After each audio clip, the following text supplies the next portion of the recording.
بسم الله والصلاة والسلام على رسول الله أما بعد ودوا الله ولونجي من نجمولي السلام عليكم ورحمة الله وبركاته. تجينا ما سوني حديث زكواتا kukusiba mwezi gwa Ramadhan tuli muhadithi ezikwata ku itikafu nakwe 10 ezisembayo mu Ramadhani tuzikola tutya. Kakati leero twebuuza ate yo omukyala itikafu yebeera etya, yabafa omukyala akkirizibwa okukola itikafu. Ekisooka njagala kutandisa hadithi etali mu Bukhari ero gye tugenda okusoma nga Nabbi sallallahu alaihi wasallam yagamba la tamna'u ima Allahi masajid Allah, abazaana ba Katonda tembagaana ng'ogenda mu mizikiti gya Katonda. Era ekyo nkubiriza nti omusajja okubeera nti natambula ne mukyala we ne bagendako mu muzikiti oba ne bagendako n'akola itikaafu ne mukyala we, kikkirizibwa n'omukyala kimwongera okukyongera okunyweza eddiini ye, okujjako wabeerawo embeera ey'obwononefu kubanga ennaku zino ensi yayonooneka. Mulimu abakyala nga beekibatwala ku mizikiti kukola bwononefu na kufuna bantu be banaakwatagana nabo mu mbeera etali ya ddiini. Bw'abeera ng'omukazi wo mumanyimu ekyo, awo oli wa ddembe omugaana okugenda ku muzikiti oba ogenda mu tarawiya oba mu itikaafu, era kikkakata nako okumugaana bw'abeera ng'omusuubiramu okikozesa mu bwononefu.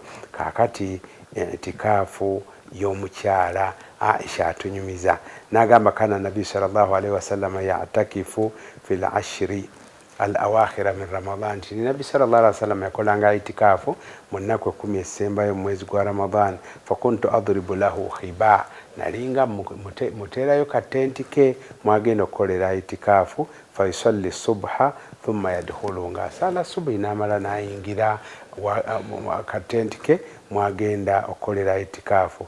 Agamba nti fasta'dhanat Hafsa Aisha an tadriba khibaa fa'adhinat laha. Agamba nti Hafsa n'asaba Aisha naye amukolere katenti akole itikaafu kumpi ne Nabbi sallallahu alaihi wasallam, n'amukkiriza. Kakati fadarabat khiba, n'akuteekawo nawe akake. Kakati Zainabu naye mukyala wa Nabbi sallallahu alaihi wasallam, Aisha yasooka n'ateekawo akake. Kakati Hafsa naye n'ateekawo. Kati Zainab binti Jahsh naye n'ateekawo akake. Mukama waffe Nabbi Muhammad sallallahu alaihi wasallama obudde bugenda okukeera ng'alaba butenti 3 buteekebbwawo ng'oggyeko akake. Aisha alinawo akake, Zainabu alina, ne Hafsa alina. Nabbi sallallahu alaihi wasallama n'agamba ma haadha, kiki kino tuliwa? Agamba nti nno fa ukhbira, ne bamunnyonnyola nga abakyala ba basatu buli omu yali ataddewo katenti kaako okukoleramu itikaafu. Nabbi sallallahu alaihi wasallama ne yeewuunya n'agamba nti nno albirru turawuna bihinna ddala, mukakasa nti ekintu kino mukikoze ku mutima mulungi mwenna oba mukikoze lwa bujja? Nabbi sallallahu alaihi wasallam n'akiraba nti abakyala abo itikaafu yali ya fitina, yali ya bujja. Fataraka al-itikafa dhaka shahr, ogwo omwaka dhalika shahri ne yeesonyiwa itikaafu n'afuluma mu itikaafu. Thumma atakafa 10 min Shawwal, n'akola mu itikaafu mu Shawwal nga ne Ramadhani aweddeko. Mu ekyo tujjamu nti obujja bw'abakyala si bupya, tebutandise leero oba nkya, bubeerawo. Ne tukubiriza abakyala nti obujja babuteekemukko eddiini. Olaba bwe baalemesa Nabbi sallallahu alaihi wasallam itikaafu, musajja wattu n'agireka ate nga yali anoonyezaamu Laylatul Qadri n'agikolamu mu Shawwali. Kale tugamba nti okuvuganya kubeere kulungi nga kuli mu mutima mulungi, nga Allah wagamba nti wa fi dhalika falyatanafasil mutanafisun.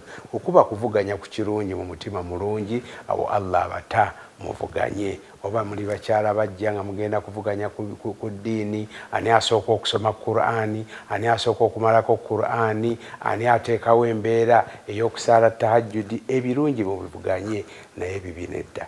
هذا وصلى الله على سيدنا محمد وعلى آله وصحبه وسلم والحمد لله رب العالمين.